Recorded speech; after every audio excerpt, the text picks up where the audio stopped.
सबके होश तब उड़ गए जब माँ सरस्वती ने यह कहकर माँ लक्ष्मी को श्राप दे दिया कि भगवान विष्णु तुमसे सबसे अधिक प्रेम करते हैं, और इसी श्राप के कारण माता लक्ष्मी को पृथ्वी पर तुलसी के रूप में जन्म लेना पड़ा।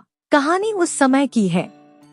वैकुंठ लोक में माँ सरस्वती, लक्ष्मी और गंगा देवियों में बहस हो गई कि तीनों देवियों में से भगवान विष्णु सबसे ज्यादा प्यार किसको करता है।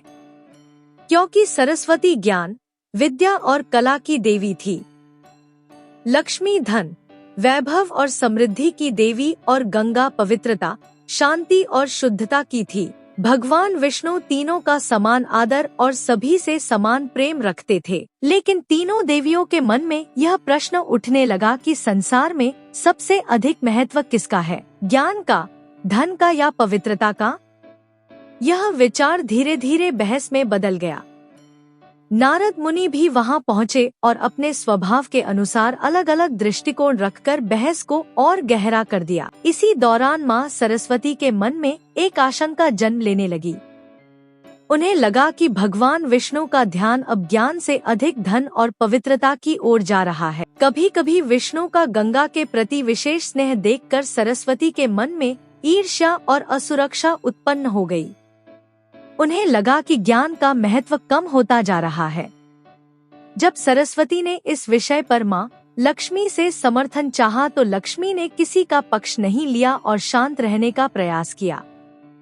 लेकिन यही शांत रहना ही माँ सरस्वती को धोखे जैसी लगी।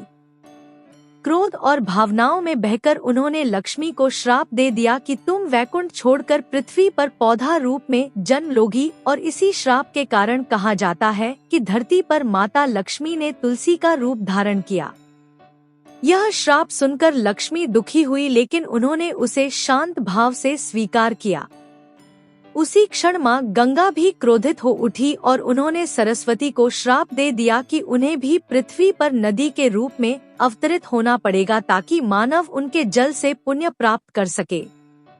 जब विष्णु जी को इस संपूर्ण तनाव का पता चला तो उन्होंने मधुरता से समझाया कि ज्ञान, धन और पवित्रता तीनों का संतुलन ही सृष्टि को चलाता है।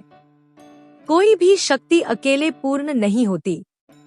धन और ज्ञान दोनों का मूल्य है, पर ज्ञान बिना धन का सही उपयोग नहीं कर सकता और धन बिना ज्ञान उपयोगी नहीं रहता। इसीलिए दोनों